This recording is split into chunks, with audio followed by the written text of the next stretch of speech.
Olá pessoal, Marcos aqui novamente, agora para falar um pouquinho do exemplo, né, do código de buffer overflow que eu recomendei vocês darem uma olhada na última aula. Então, vamos começar dando uma olhada aqui em como é esse código de buffer overflow. Então, a gente pode ver, né, que a gente começa com um buffer de um certo valor aqui, que a gente vai ler através da leitura de um arquivo, certo? Os exemplos da aula eu lia do argv, nesse caso aqui eu estou lendo do arquivo, mas é na mesma. O importante é que você vai receber uma série de bytes de uma origem não confiável, e esses bytes, independente de onde eles vierem, podem causar, então, o estouro do buffer, né?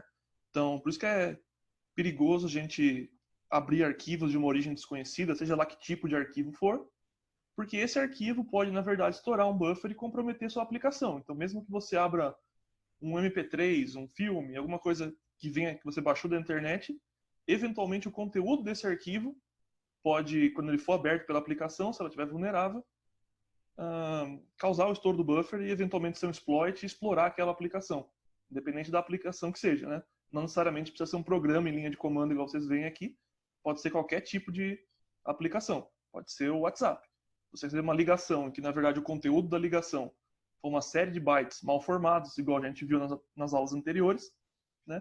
Esses bytes mal formados podem estourar o buffer lá do WhatsApp e gerar um exploit para dar acesso ao seu celular. Então, isso já aconteceu antes. Então, não importa a origem, importa que se você recebeu bytes de uma origem desconhecida, eventualmente pode causar um estouro do buffer. Mas tudo bem, aqui, né, a gente vai ler primeiramente esse arquivo, vai ler os 517 bytes, então aqui não tem estouro do buffer, porque a gente está lendo um número máximo que é igual ao tamanho do buffer. Mas em seguida a gente passa, né, essa string que a gente leu aqui para essa função, né, BOF, né, que é de buffer overflow. O que acontece aqui dentro? Ela tem um buffer menor do que o buffer anterior, um buffer de 24 bytes só. E, né, já vem a famigerada string copy aqui copiando, né, essa buffer string para o buffer chamado buffer, né? Mas como vocês viram aqui, string tinha 517 bytes e o buffer agora só tem 24. Então vai acontecer um overflow, certo? Então vamos mostrar isso rodando na prática. Eu gerei um makefile aqui, que ele já compila tudo pra gente. Então, como vocês podem ver, ele já desliga as proteções do kernel, já compila sem as proteções de pilha, né, que eram as flags que eu recomendei vocês darem uma olhada, né, e descobrirem quais eram. No caso, são essas daqui. Né? Então, o programa está pronto para rodar. Então, eu vou rodar, primeiro, uma versão bem comportada da aplicação. Que é o quê? Eu escrevo, né, uma série de letras A aqui num arquivo chamado badfile. Então, como vocês podem ver pelo dump do badfile, eu não tenho nada no arquivo exceto esses bytes 41, né, que é o correspondente à letra A. Né? Então, tudo bem, 41, né, preenchi o buffer, né, tem menos do que aqueles 24 bytes, não vai estourar. Quando eu executo, né, retornou corretamente. Vou rodar de novo na mão aqui, só para vocês verem que retornou corretamente. Mas eu criei também um arquivo chamado Buffer Overflow Exploit, que eu posso passar um arquivo e um shellcode e ele me gera um arquivo badfile que o conteúdo, né, é o payload do ataque de buffer overflow. Como vocês podem ver, tem uma série de bytes passado aqui, né? Alguns são até de certa forma suspeitos, como vocês podem ver ali, ó, tem um /sh/bin, né? Então, talvez ele abra o /bin/sh, que é o shell, né? Então, começa a desconfiar desse tipo de coisa. Então, quando a gente roda o buffer overflow agora, ele não retornou corretamente, igual ele esperava, mas ele nos deu acesso a um terminal. Então, se a gente perguntar quem a gente é o terminal, Sodão LS, enfim, posso fazer o que eu quiser, porque agora eu abri, né, o terminal, o shell, no contexto daquela aplicação, através do store do buffer, certo? Dá para fazer automaticamente aqui, o caso bad, que eu rodo, tá aqui, ó, já mostrou tudo, como é que ele compilou, como é que ele gerou o arquivo, o que tinha dentro do arquivo e o acesso ao buffer, certo? Então, se eu rodar isso aqui várias vezes, cada vez que eu rodar, ele me dá acesso ao shell. Então, se eu tiver várias instâncias disso rodando, eu posso ser comprometido, inclusive, várias vezes. Pode ser um serviço que roda no servidor, então, de acordo com a conexão, cada conexão que entra está supostamente vulnerável, né, a esse tipo de exploração. Certo? Então, beleza, mas o que tem dentro desse gerador, né, de exploit? Então, né, tem uma série de coisas aqui, tem mais de um exploit, enfim, porque eu reaproveitei esse de outros trabalhos de pesquisa, mas vamos direto ao que interessa. O que tem aqui no final? Como é que ele forma o payload? Então, como eu falei, a gente vai pegar um buffer, né, que a gente vai inserir, inicialmente vazio. Primeira coisa que a gente coloca no buffer era os valores para encher o buffer e o endereço de retorno, certo? Então, no caso aqui, ele colocou spray size, né, um tamanho aqui, né, uma série de vezes os bytes que estão aqui, incluindo o endereço de retorno, que ele identificou lá em cima, certo? Depois eu vou percorrer com detalhe, mas só para a gente falar. Então, tinha o endereço de retorno, ele colocou esse endereço de retorno, né, no buffer. O que mais que ele colocou no buffer? Os NOPs, lembra? Então, a gente tinha que colocar um NOP SLED. Então, um NOP, quantas vezes? NOP size. Então, você define o tamanho do NOP e vai colocar NOP várias vezes. O que é um NOP? É a instrução que não faz nada. Qual que é o identificador dela? É o byte 90, igual está aqui, tá vendo? Então, 90 várias vezes. Por fim, ele vai colocar o shellcode, vai terminar a string, vai escrever tudo isso num arquivo e pronto. Quando você abrir o arquivo, quando você ler o arquivo, vai ter o overflow, ele vai sobrescrever o buffer, vai sobrescrever o endereço de retorno com esse valor, vai colocar o shellcode lá, vai pular para lá, enfim, e vai abrir o shell. Certo? Uma coisa que talvez chame atenção é esse conv aqui, que é essa função, chamando essa struct pack. O que está acontecendo aqui? Então, se vocês se lembrarem, lá das aulas de arquitetura, a gente tinha duas formas de representar os dados, que eram Little Endian e Big Endian, certo? Então, nesse caso aqui, a arquitetura ela representa, né, a arquitetura Intel, na x86, os dados em Little Endian. Então, você tem que pegar os dados que estão aqui e colocar no formato certo. Então, o que basicamente eles fazem aqui é inverter os bytes, né, colocar tudo de trás para frente, porque se você simplesmente colocar o valor aqui, não vai funcionar, certo? Então, tem que converter o valor do endereço de retorno.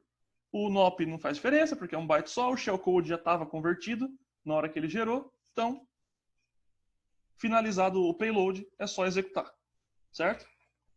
Então, é simples assim. Se você conseguir identificar tudo isso quando você olhou sozinho esse código, você entendeu como ele funciona. Mas, vamos pensar agora, se você fosse fazer esse ataque, né? Você teria só o binário, como é que você faria esse tipo de ataque? Então, bom, a primeira coisa que a gente tem que fazer é tentar encher o buffer para identificar qual que é o tamanho do buffer, né? Quantos bytes eu tenho que colocar lá. Então, vamos tentar fazer um exemplo aqui para ver como é que o buffer é cheio. Então, vamos pegar aqui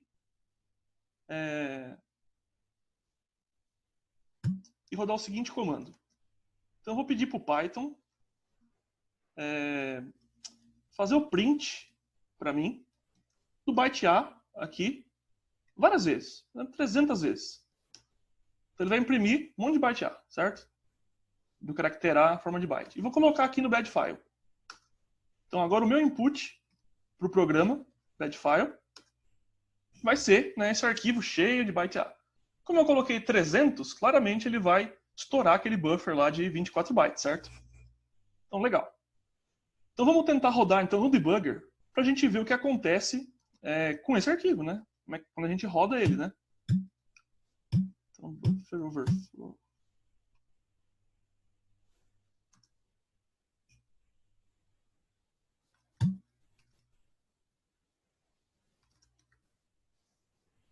Quero abrir isso com o GDB.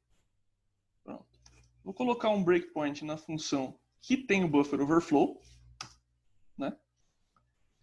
Eu vou pedir para ele exibir as instruções e vou deixar ele rodar. Então, beleza. Agora a gente está aqui na instrução que causa buffer overflow, certo? Na função que vai ter o estouro do buffer. E eu vou avançar com a execução. Então, quando eu avanço com a execução, o que acontece? Ele fala, olha, em dado momento eu não consegui acessar a memória, crashou o programa. E o que é que tinha na memória? Então, como vocês podem ver aqui, ó, 41, 41, 41. O que são esses bytes 41? São os bytes A que eu coloquei lá no meu buffer, no bad file, certo? Então, eu coloquei uma série de bytes A, a gente vê aqui que esses bytes A eventualmente houve uma tentativa de execução desses bytes. Então, por que isso aconteceu? Porque, de novo, sobrescreveu o endereço de retorno na pilha. Quando ele tentou tirar o valor da pilha, ele tirou o valor desses A, né, desses bytes A, né, esse caractere A, na forma de byte, que é 41, e tentou executar, ele não conseguiu executar, certo? Então, se a gente for alterando o tamanho, né, do buffer A, do buffer bad file aqui, que eu vou passar, eu consigo identificar qual é o tamanho do buffer que eu tenho lá e quando que eu tenho o endereço de retorno, certo? Então, qual é a posição da pilha que o endereço de retorno está. Então, você pode ir tentando e você vai identificar que se eu colocar 36 bytes inicialmente, eu vou encher o buffer, vou encher as variáveis que estão ali ao redor, eu vou encher toda aquela parte, e eu vou colocar o caractere B aqui para diferenciar do A, para a gente ver que é um outro lugar, 4 vezes, né, porque 32 bits, né, 4 bytes, vai ser o valor que vai sobrescrever o endereço de retorno. Então eu vou gerar o arquivo badfile dessa forma, vocês podem ver aqui, então é um arquivo cheio de A e com os 4 Bs no final, e de novo eu vou tentar executar no GDB. Então, vou colocar aqui, vou colocar o breakpoint e vou mandar rodar. E aí, quando eu tento rodar, o que aparece ali agora, né, como o endereço que ele tentou puxar da pilha para executar? 42, que era exatamente, né, o byte correspondente ao caractere B, que eu coloquei ali no final. Então agora eu sei que se eu colocar 36 bytes, eu encho o buffer, e se eu colocar os 4 bytes em seguida ali, eu estou sobrescrevendo o endereço de retorno. Então, com isso, eu basicamente já posso montar o meu exploit, certo? O que faltaria identificar? O endereço da pilha. O endereço da pilha é tranquilo, certo? Quando você tiver ali no comecinho da função BOF, você pode ver os valores do registrador, por exemplo, o valor do registrador de pilha, ou do valor do registrador do stack frame, se vocês se lembram. Então, a pilha ela está nessa região aqui. Então, se você jogar a execução um pouco mais para frente, você sabe que você vai estar ali mais ou menos na região da pilha. Dá para descobrir exatamente, se vocês pegarem a estrutura da pilha, igual tem lá nos slides, e vocês fizerem a conta, né, de quantos campos para cima ou para baixo vocês precisam ir, vocês acham o ponto exato. Mas para o ataque funcionar, como tem o payload com o NOP, vocês vão precisar achar mais ou menos a região, né? Usa esse endereço como base, pula um pouco mais para frente na pilha e pronto, está resolvido, certo? Então, agora a gente já pode entender de novo, um pouco melhor, como funciona o exploit. Então a gente tinha aqui no começo o endereço de retorno, então vocês podem ver, o FFFC era mais ou menos a região que estava a pilha antes, né? Ele só jogou aqui mais para frente, certo? E ele vai colocar esse valor aqui, vai colocar o NOP, vai colocar o shellcode e por fim. O que ele fez aqui? Né? Ele, em vez de ele preencher com os 36 bytes mais os 4 bytes do endereço de retorno, quem escreveu o exploit aqui, e eu também reutilizei ele, fomos todos um pouco preguiçosos e simplesmente colocamos o endereço de retorno várias vezes. Né? Então, em vez de a gente identificar o tamanho do endereço de retorno, né, que era 36 mais 4, né, 36 bytes mais os 4 bytes do valor, simplesmente copiou 40 vezes o mesmo valor aqui, né, que é para encher o buffer. Né? Então, vocês podem ver, ele tem o NOP size definido, NOP size não, o spray size aqui definido em 10, né? Como o valor de retorno são 4 bytes, no fim das contas a gente tem 40 bytes, que é 36 mais 4, certo? Mas a gente poderia muito bem separar. Então eu vou editar agora esse valor. Então, para ficar igual a gente aprendeu na aula, né? Então a gente tinha o caractere A 36 vezes, mais o endereço de retorno, enfim, NOP, shellcode, etc. Certo? Então eu consigo gerar também aqui, de novo, o exploit, agora nessa nova formatação, e como vocês podem ver, continua funcionando porque era o esperado, né? Ele só tinha preenchido com valor repetido, eu estou preenchendo da forma mais tradicional, que é colocar os valores só para encher o buffer, mais o endereço de retorno uma vez só. Dá na mesma, certo? O que mais que dá na mesma? O endereço de retorno, né? Como eu falei, você pega a região da pilha e bota mais para frente. Então, se você jogar um pouco mais para frente, aqui, por exemplo, vai dar na mesma. Por quê? Porque ele vai cair aqui dentro da região de NOPS, né? Que é para isso que essa região serve. Então, você pula ali para dentro, não importa mais, desde que você acerte a região, não importa o lugar, e vai funcionar. Então, de novo, vou gerar agora o valor com o novo deslocamento do endereço de retorno, vou tentar executar e continua funcionando, certo? Porque desde que você pule para a região dos NOPs, eles estão ali justamente para isso, para você não precisar acertar exatamente o local. Você pula mais ou menos para a região e o código segue executando dali. Beleza? Então, esse era o exemplo do Buffer Overflow. Tem também os exemplos do Return to libc e do ROP. Eu vou deixar para vocês darem uma olhada. Se vocês quiserem que eu faça um vídeo sobre eles também, vocês falem com o André, cobrem ele e o recado vai chegar para mim e eu gravo um vídeo sobre eles também. Beleza?